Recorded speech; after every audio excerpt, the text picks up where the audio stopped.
Hello students, so in today's lecture we are going to learn about what are ammeters and voltmeters and how we can extend the range of our given ammeter and voltmeter. So now let's start with our topic. So in today's lecture you are going to learn that how you can extend the range of a given ammeter. For example, if you people are given with a 1 ampere of ammeter, then how you can measure 10 amperes of current with it, and similarly how you can extend the range of a given voltmeter. So firstly we are going to learn the various equations that govern it, and then we are going to do some numerical based on the extension of the range using your various shunts, and then your Ayrton shunt is going to be discussed. Ayrton shunt is going to be discussed along with your potentiometric voltmeter.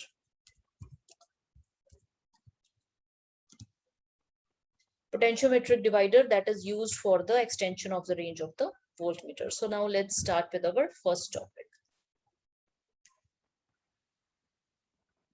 So as we discussed in our previous lecture, that when we talk about your permanent moving coil instruments, what happens is you have got a permanent magnet that is going to supply you with a constant magnetic field B. Then you have this coil that carries the current that needs to be measured. So because this current carrying coil has to move in the magnetic field, so this coil is always made with a lightweight material and it can carry small amount of current.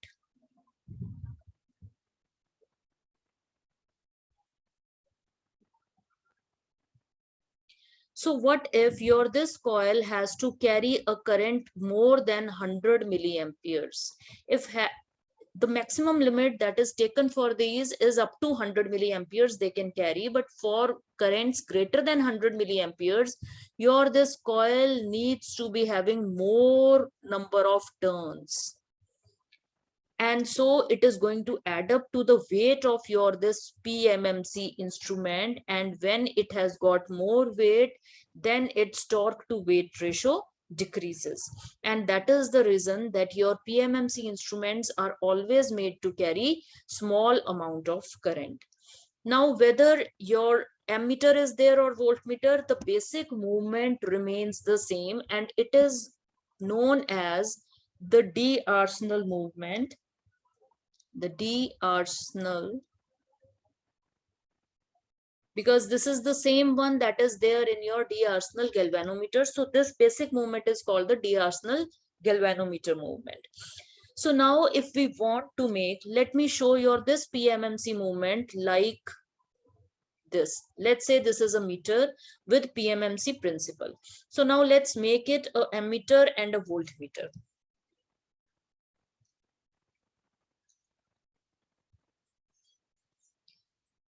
So now if this basic meter has to act like ammeter, as I already told you that your ammeter is always attached in the line in which the current is to be measured. So whenever the ammeter, that basic D'Arsenal galvanometer, this meter movement, let me write here M instead of A here. So this D'Arsenal meter movement, same I am going to draw here also. This same meter movement is going to act as a ammeter if a parallel resistance, very low resistance, is added in parallel with it, given as RSH, and it is going to, same meter movement is going to act as a voltmeter if a series resistance, very low series resistance, is added along with this meter, this D'Arsenal meter movement that we discussed. So this gives me your ammeter and this gives me my voltmeter. Now you all know that the voltage that is to be applied is applied here. Now let's find out the equations for your ammeter and the voltmeter simultaneously. So basically what is happening is, let's say the resistance of your meter is Rm and the current that it is carrying is Im. While I is the total current that you are going to measure, and here the current gets divided into ISH that is going towards your shunt. You all know that when we talk about your parallel circuits, your voltage remains same in both the parallel branches while the current divides in the parallel branches. You know this, I hope. Now we talk about your series arrangement. In the series arrangement, what remains same? The current remains same. And what gets divided? The voltage gets divided into two parts. One, let's say, is called as VM and the other will be your VS, let's say. So V is going to get divided between the two parts depending on what is the value of RS and your this RM. Let me write it with black only. Okay. So after knowing your these basic things, let us first derive the equation of your voltmeter. So now let me take the blue pen here. So you all know that as the voltage across your ISH, RSH is going to be same as your IM, RM. So that means you can calculate the value of RSH as Im upon ISH multiplied by Rm. So now we come on to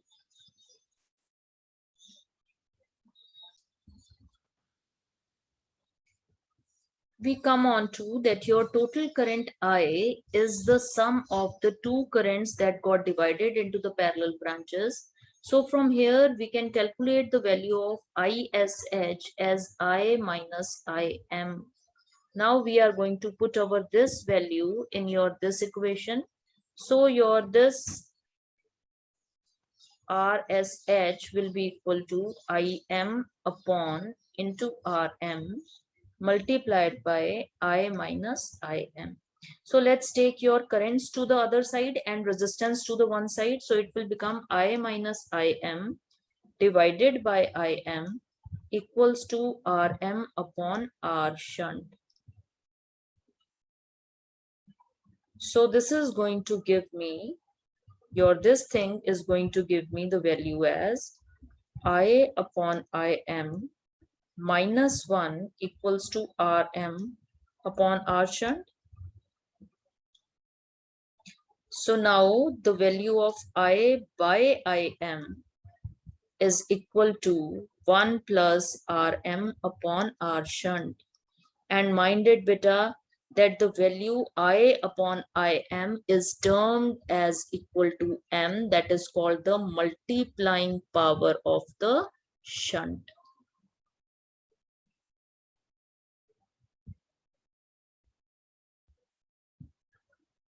So now if we want to extend the range, like the range for your this particular meter that it can measure is Im only.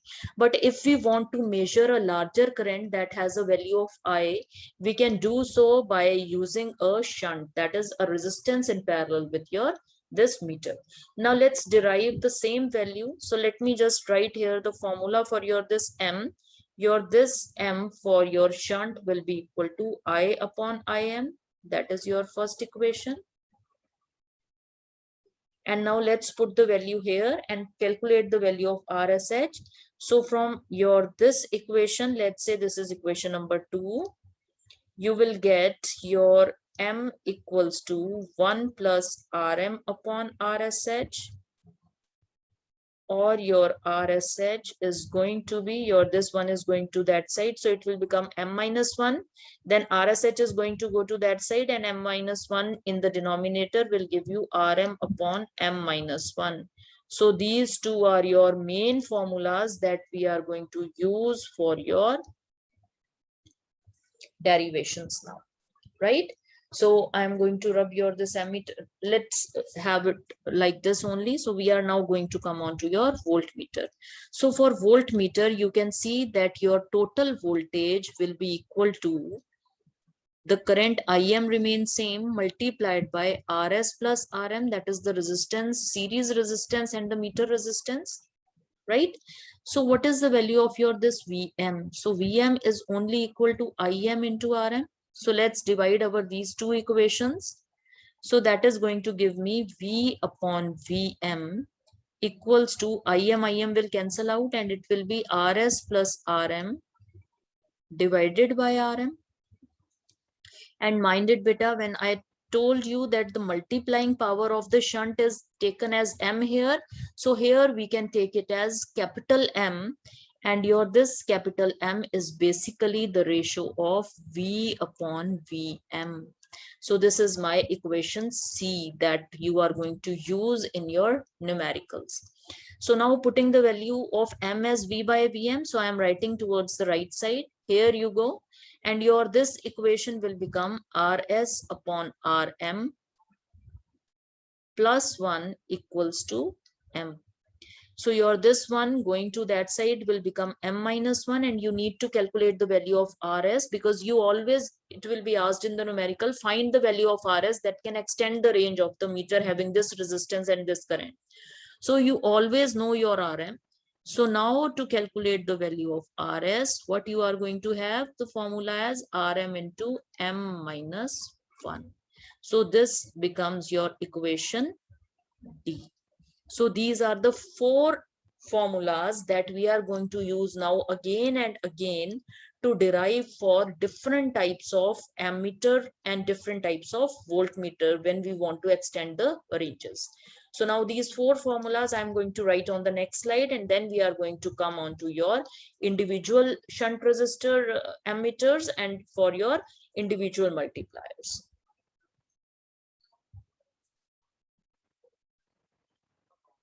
So now, firstly, we are going to discuss the case of our multi-range ammeters. Here you can see that the basic structure remains same. Your this meter is in parallel with a resistance, but now we have got a number of resistors. And the value of these number of resistor depends upon what is the range required for our meter to measure. Let's say that your this meter can measure a current of, let's say, 1 milliampere, and you people are told to extend the range, find the value of these shunt resistances so that it can measure the current from 0 to 10 milliamperes, 0 to 50 milliamperes, and 0 to 100 milliamperes. For that purpose, your I1 will become equal to 10 milliamperes, your I2 will become equal to 50 milliamperes, and your I3 will become equal to 100 milliamperes. So now let's find that how you are going to find out the value of your RS1, RS2, RS3. Sorry, R shunt 1, R shunt 2, and R shunt 3. So just you have to remember one thing, that the ranges, if there are 4 ranges given from I1 till I4, then you require 4 resistors R1 to R4 to extend the range of your given meter. So if your such type of things are given, just see that the structure remains same. You have got the individual shunt resistances. So when you need to find the value of R1, your formula that we just calculated in the previous one will become equal to Rm divided by M1 minus 1. Similarly, the value of R2 will become equal to Rm divided by M2 minus 1. And the value of R3 will be equal to Rm divided by M3 minus 1. And now we have to describe what is your this M1, where your this M1 will be equal to the value of current for which you need to extend its range divided by the meter current. Similarly, the value of M2 will be equal to I2 divided by Im. Similarly, the value of M3 will be equal to I3 divided by IM, and so on. Now we come on to your individual multiplier. You can see that the basic structure remains same. Similarly, to your this current ranging extension, if you want to extend the range from V1 till let's say V4, you require equal number of resistances to extend its range. And to calculate the value of your these series resistance, again your that formula that we calculated previously will remain same. Now your this RS1 is going to be equal to RM multiplied by M minus 1. RS2 will be equal to RM into, this is M1, so M2 minus 1, and RS3 will be equal to RM into M3 minus 1. So now what is the value of this M1, M2, M3? So now your M1 will be equal to the first range corresponding to RS1.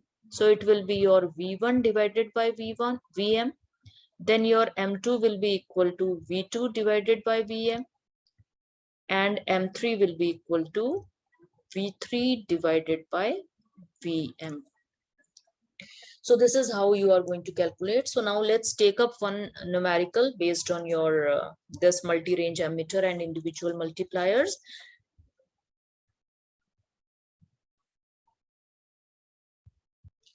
So now you are given with the numerical that a moving coil instrument gives a full scale deflection of 10 milliamperes when a potential difference across its terminals is 100 millivolts. So basically when you are given with such things, you have to remember that this 10 milliampere is basically the IM and this is the VM across it. So for that purpose, you can very well calculate, the very first thing you need to calculate is resistance of the meter, that will be calculated by your Ohm's law, and that is VM upon IM. So that makes it to be 100 millivolts divided by 10 milliamperes. So that gives you the resistance of 10 ohms. So the next thing is calculate the shunt resistance. So the second thing you require is what will be the value of R shunt? You know the formula that it is equal to RM upon M minus 1. So now you need to calculate the value of this M. So M will be equal to, now here the current that is to be measured is 100 ampere and IM is equal to 10 milli. So that means it is equal to 10 raised to the power of minus 3. That's give you 10,000. So the value here you require to calculate is your 10,000 minus 1. So that is going to give you a value of 0.001 ohms. So now we come on to our third part, that is to calculate the value of your series resistance, and you know the formula that it is equal to RM into M minus 1. So now again you need to calculate the value of your this M here. So your this M will be, for your V to be 1000 volts, your VM is given as 100 millivolts. So that again becomes equal to your this thing. So the value that comes out here is multiplied by 10, RM remains same. So the value that comes out here will be, let me rub here, it will be equal to 100,000 ohms. So this is the value of the series resistor required to extend the range to 1000 volts from 100 millivolts. And this is the value of the shunt resistance required to extend the range to 100 amperes from 10 milliamperes. So that's all for now in this lecture. For the next lecture, we are going to discuss about your Ayrton shunt.